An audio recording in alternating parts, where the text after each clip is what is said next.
So just recalling for a moment the ways in which life is in fact hard, that it's not permanent, everything keeps changing, and often unexpectedly so,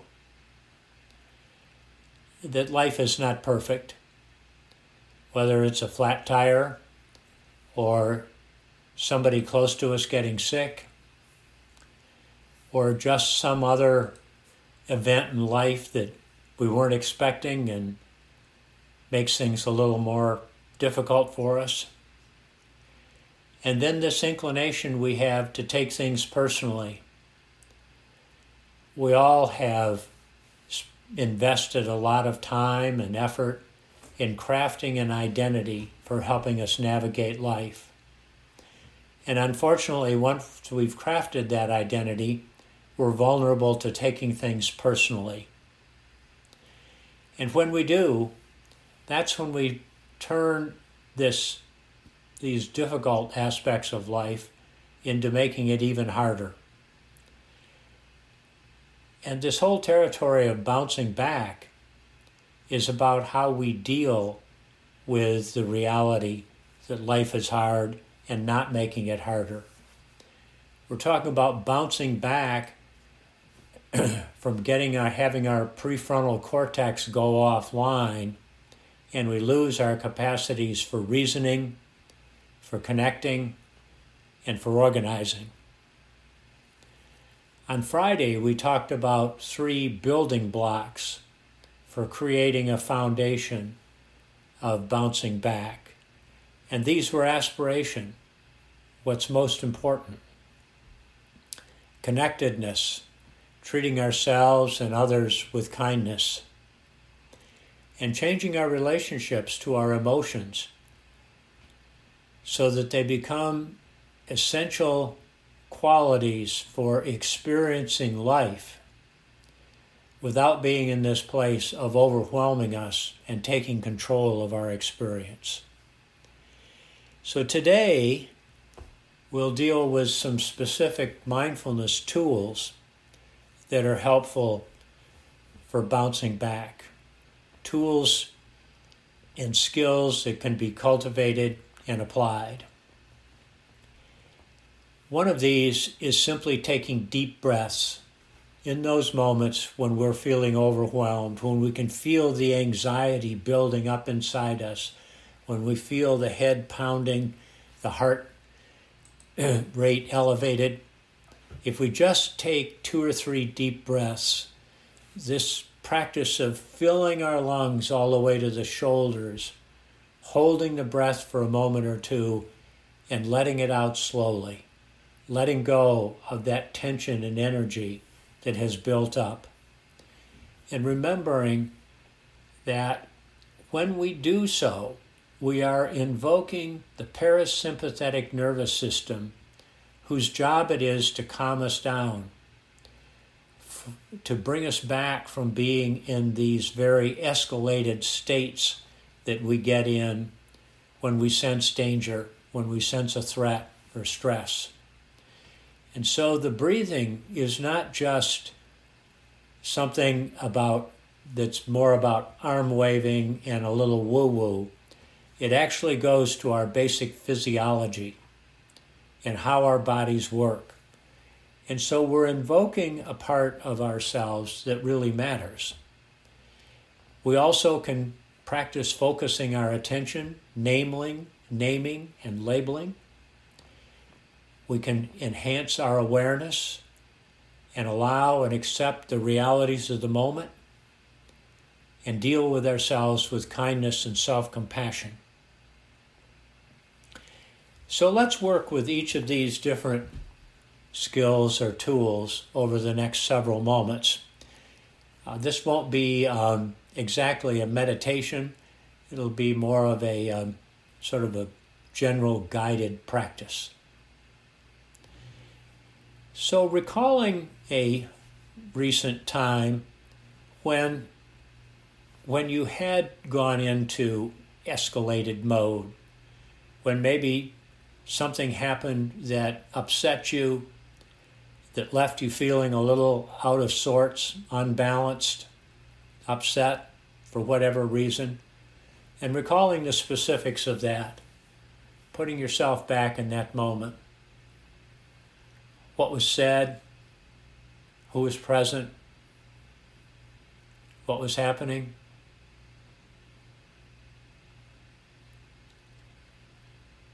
And noticing what's happening in your bodies.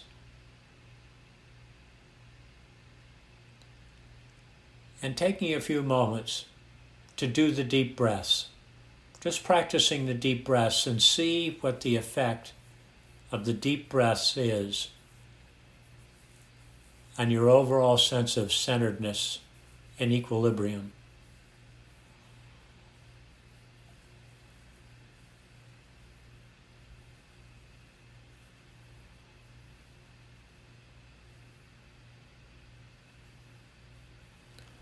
I suspect that most of us have enough experience with taking a few deep breaths to have confidence that this is a useful tool for bringing ourselves back to center.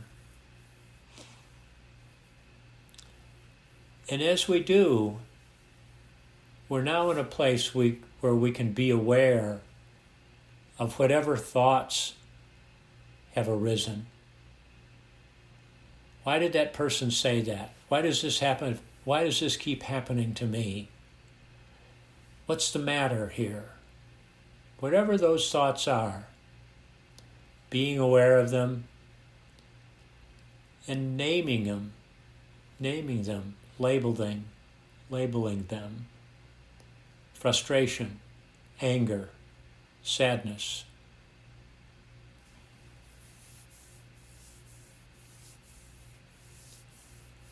And being aware of of emotions that are present.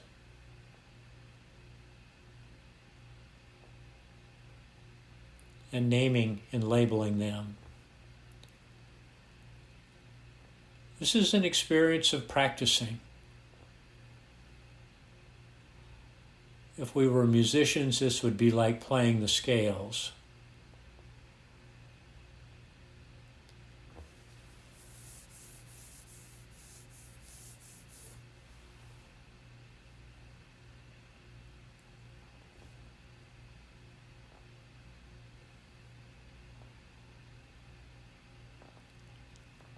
Continuing to notice the thoughts and emotions that arise in conjunction with this event that upsets you.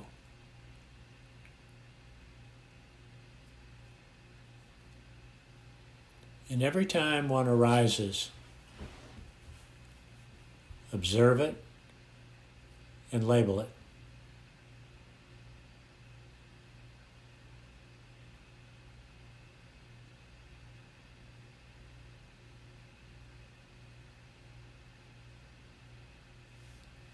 And noticing what's happening when you observe and label.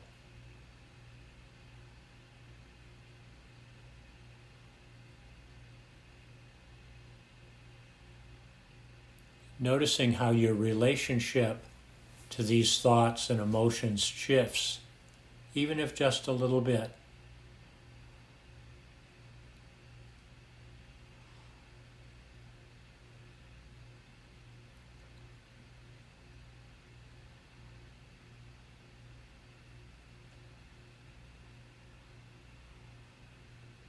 And staying in this place of awareness,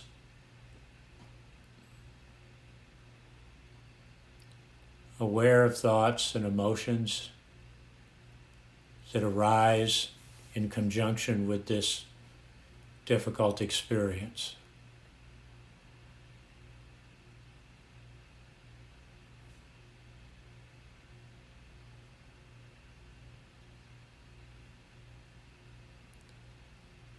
And allowing them to be present,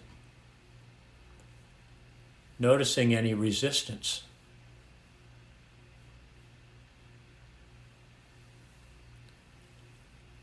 Noticing any wishing things to be other than they are.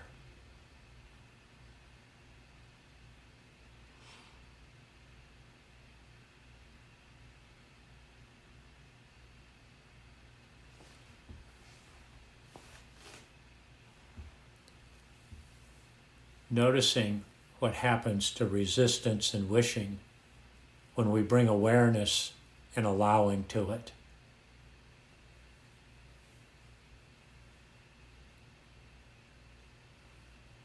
Often awareness and allowing take the wind out of the sails of resistance and wishing.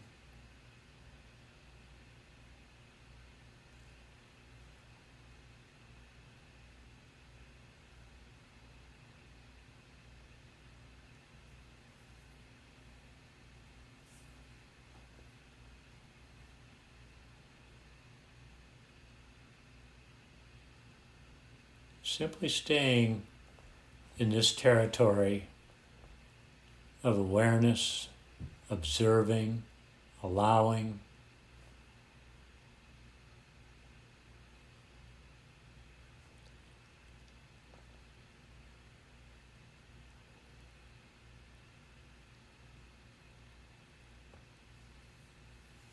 Experimenting with awareness and allowing, and see if they can lead to acceptance. This is how it is in this moment. It's already happened.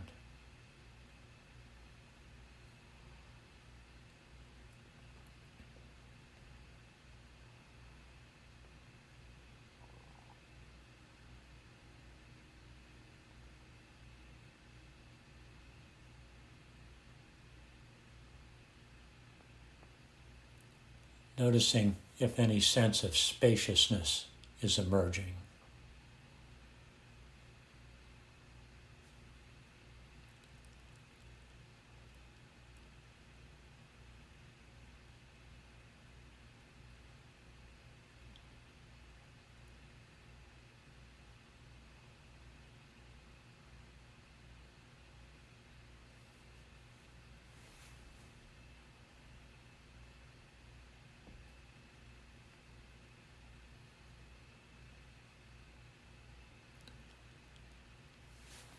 And noticing how you're experiencing all of this in your body.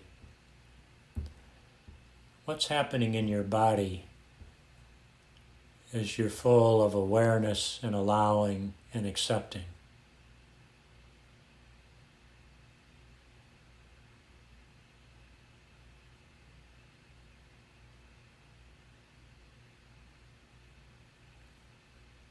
If there's any sense of space or relief or ease, savoring that.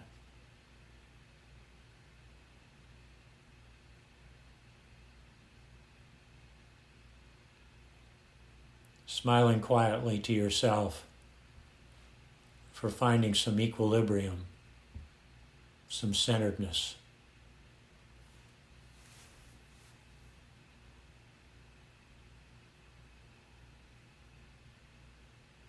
Even if it's just a tiny bit, it matters.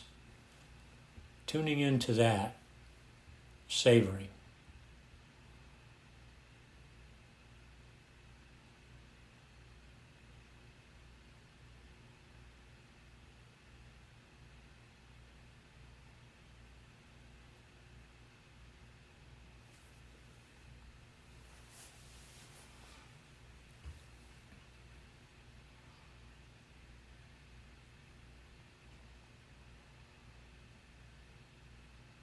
And in this space that has resulted from bouncing back, from applying these skills and tools to gain some resilience.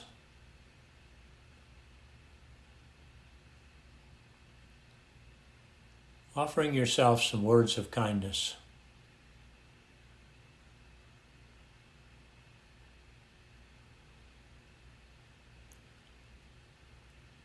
That situation I recalled was difficult, and now I found some space.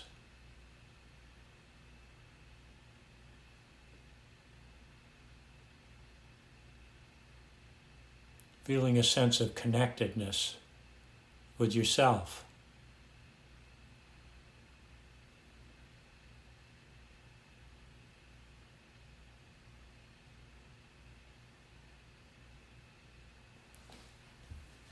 noticing how that feels in the body. What does it feel like in your body to be connected to yourself? To feeling this centeredness, ease.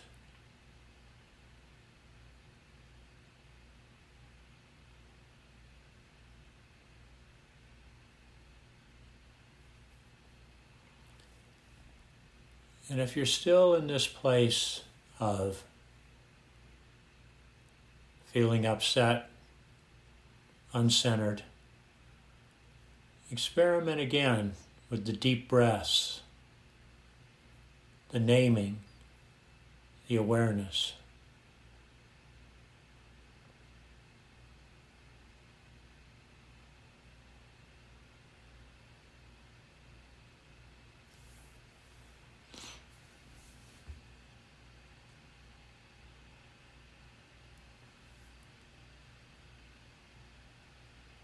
And if you are in a place of centeredness,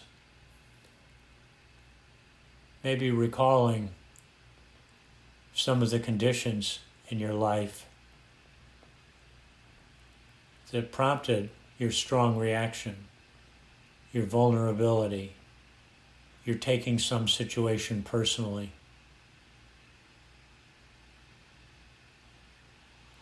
Even if what happened was directed at you personally, you're not required to take it personally.